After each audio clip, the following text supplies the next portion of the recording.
Oi, pessoal! Agora a gente vai continuar a aula, tá? Essa aula, ela é exatamente igual à aula 3, tá? A gente vai revisar ela na íntegra. Então, você tem um material impresso dela. Se você quiser fazer alguma consulta, você tem os slides, né? Da outra aula eu vou mandar também. Mas se você já tem, e também já tem o material impresso, tá? Se você ver duas orelhinhas aqui embaixo, é esse mini querido que está aqui, ó. Tá vendo? Que tá deitado aqui nas minhas coisas. Então, eu não quis tirar ele, ele tá aqui, tá bom? Mas eu acho que ele não vai atrapalhar a gente. Então, eu vou começar a aula. A gente vai dividir em duas partes, tá? Na primeira parte da aula, eu vou falar sobre feudalismo e capitalismo. E na segunda parte, no segundo vídeo, eu vou falar sobre socialismo, comunismo e anarquismo. Então, a definição de sistema político-econômico é a maneira como a sociedade organiza a sua economia, tá? Então, a gente vai passar primeiro pelo feudalismo. O feudalismo, ele tem como suas características a base, né, na posse de terra, ou seja, nos feudos. Ele vai começar lá na Europa Ocidental a partir do século V, e ele tem uma sociedade estamental, que é uma sociedade sem mobilidade social, tá? O poder está centrado na Igreja Católica e a partir da Baixa Idade Média ele vai entrar em decadência. Depois dessa decadência, alguns lugares vão surgir entre os feudos. Eles são chamados burgos. E aí, quem fazia comércio dentro desse burgo, a gente vai chamar de burguesia. Esse daqui é a estrutura básica do feudalismo. Tem algumas outras mais complexas, com 12 camadas, 13 camadas. Algumas fazem algumas alterações também da ordem entre o clero e os nobres e guerreiros, mas essa aqui é a base, tá? Então, a gente tem um senhor feudal no topo, abaixo dele o clero, depois os nobres e guerreiros, depois os servos. Lembrando que a Igreja Católica, mesmo em relação ao senhor feudal, ela tinha muito poder. Depois, com o fim do feudalismo, a gente vai ter a criação, né, o surgimento do capitalismo. Então, o feudalismo vai ser enfraquecido e aí vai surgir o capitalismo. Quais são as características do capitalismo? Vou revisar de novo, tá? Para você ver como que é importante a gente saber quais são as características dele. Primeiro, ele é baseado na propriedade privada e na acumulação de capital e no lucro. Tem capitalistas, que controlam os meios de produção, e proletariado, que são trabalhadores que vendem a força de trabalho. A gente tem as fases do capitalismo. Então, a gente tem o capitalismo comercial, industrial e financeiro, que a gente já viu na última aula. Aqui tem as características gerais. E eu vou pular essa parte, que a gente já viu na última aula e tá exatamente igual. Tudo bem? Aí eu vou falar do capitalismo, a última fase, que é a fase atual, que é o capitalismo informacional. Então, para você ter a informação do que a gente tem hoje, para você saber que a informação, o conhecimento e as tecnologias de comunicação, que a gente chama de TICs ou TICs, elas vão se tornar os principais motores de valor e acúmulo de capital. Tudo que a gente tem de informação, de conhecimento, é dinheiro. Então, toda vez que você abre o seu Instagram, que você abre o seu TikTok, e você curte uma postagem, você comenta uma postagem, você passa ela, você gera uma informação de comportamento aí, e aí isso gera dinheiro. Tudo bem? Então, isso é sobre o capitalismo, os pormenores aí dele, que faltava a gente falar. Então, agora a gente vai falar sobre socialismo. E aí, essa aula vai ser um pouco maior, para a gente poder entender tudo que a gente precisa entender sobre esse sistema político-econômico, que tem bastante tabu sobre ele, bastante coisas erradas na mídia. Então, a gente vai parte por parte, tá bom? Então, quais são as características do socialismo? O socialismo é uma sociedade sem divisão de classes sociais, ou seja, não existe capitalista e nem proletariado dentro do socialismo ideal, tá? Ele é uma oposição ao capitalismo. Então, ele foi criado olhando o capitalismo e falando, não concordo com isso, vou criar um sistema diferente. Quem fez isso? Karl Marx e Friedrich Engels, tá? Eles criaram um livro chamado Manifesto Comunista. Na verdade, o livro, no começo, chamava Manifesto do Partido Comunista. Ele foi criado em 1848 e ele era como se fosse uma cartilha. Eles queriam divulgar para os trabalhadores as condições, tipo, olha, você vive assim, não queremos viver assim, vamos viver assado.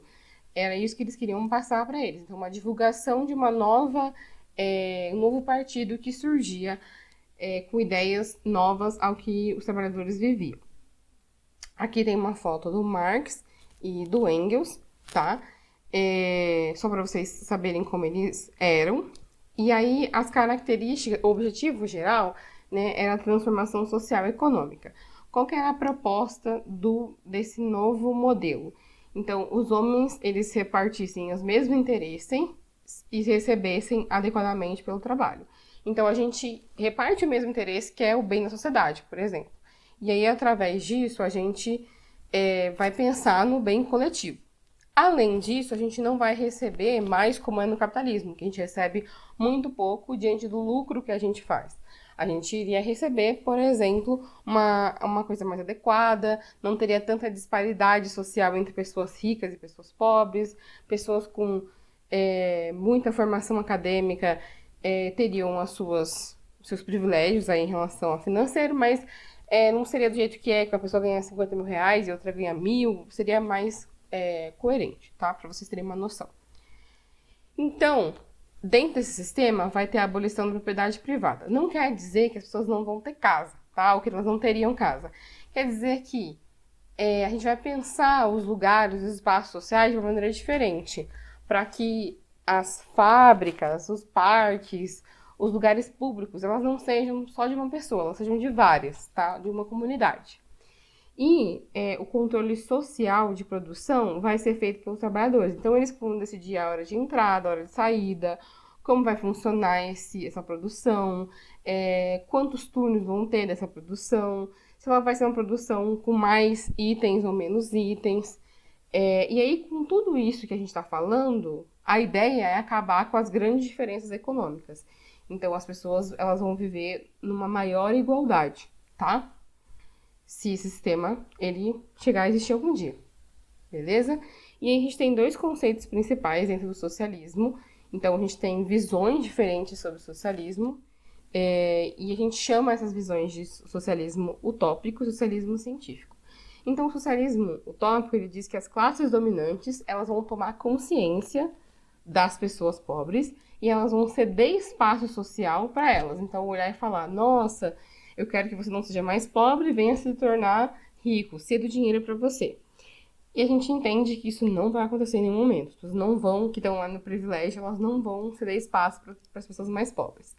E o socialismo científico, que a gente também chama ele de marxista, que é o socialismo que o Marx e o Engels escreveram no livro, tá?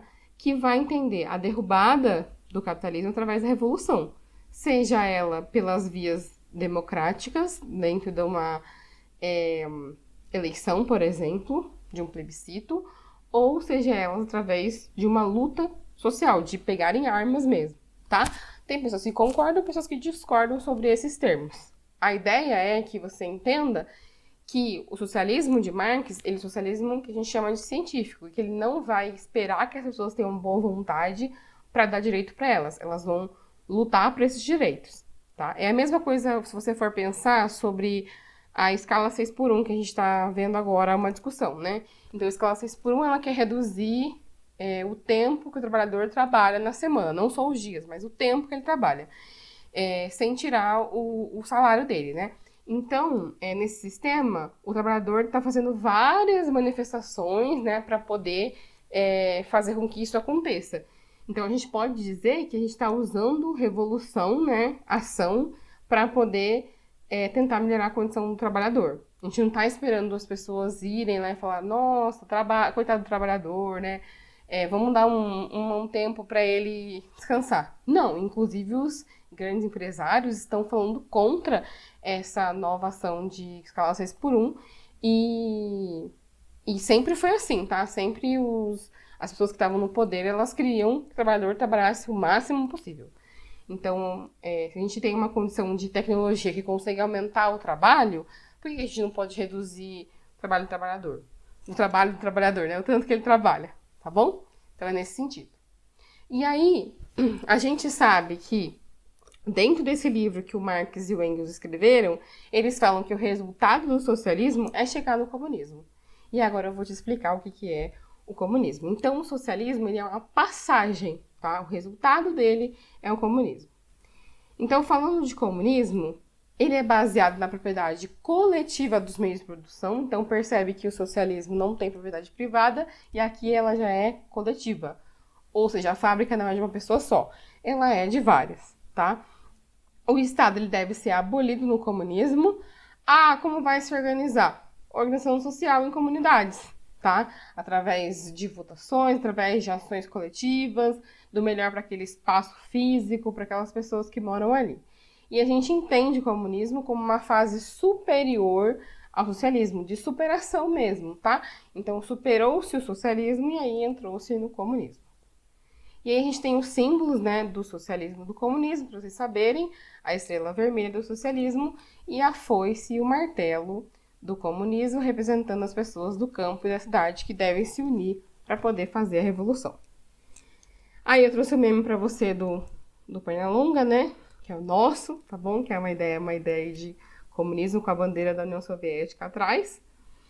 E a gente falou um pouco, né, sobre que nem tudo é o que diz ser. Então, a China, que se diz um país comunista, mas se tem uma economia capitalista, não é comunista, é capitalista, tá? Então, a gente tem que ser muito crítico, porque nem sempre as pessoas falam as coisas, os países, né, falam as coisas que é verdade. A gente tem que analisar, né, usar nosso senso ali para analisar que não funciona assim, tá? E aqui é um outro meme que eu trouxe para você. E agora a gente vai falar um pouquinho sobre anarquismo.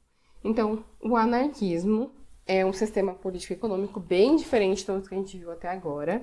Eu sei que é difícil a compreensão dele, mas ele é baseado na livre associação e no fim de toda forma de hierarquia e autoridade. Então, se a gente for pensar, fazer uma comparação entre os dois, dentro do comunismo a gente tem que passar pelo socialismo. E aí o socialismo, ele vai fazer um processo aí das pessoas se acostumarem com o novo sistema, delas repensarem as suas ideias. E o anarquismo diz ao contrário, que tem que primeiro terminar, tá, com o Estado, para depois a sociedade começar a se organizar.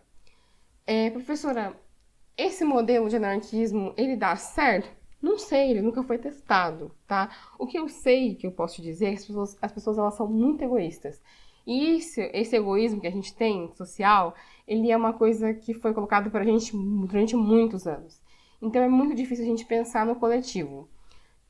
Agora que a gente está tendo Copa do Mundo, voltou a discussão em relação ao Japão, né? Que o pessoal que mora no Japão, eles têm um senso coletivo muito, muito grande. Então, a seleção japonesa, quando ela vai usar, né, um vestiário, no final eles vão tudo organizado, tudo limpo, o melhor que eles podem entregar. Isso é pensar nos outros, quem vai organizar, quem vai receber, quem vai fazer o trabalho ali, para ser um trabalho menos exaustivo, sabe? Então, isso é um senso coletivo que a gente não tem.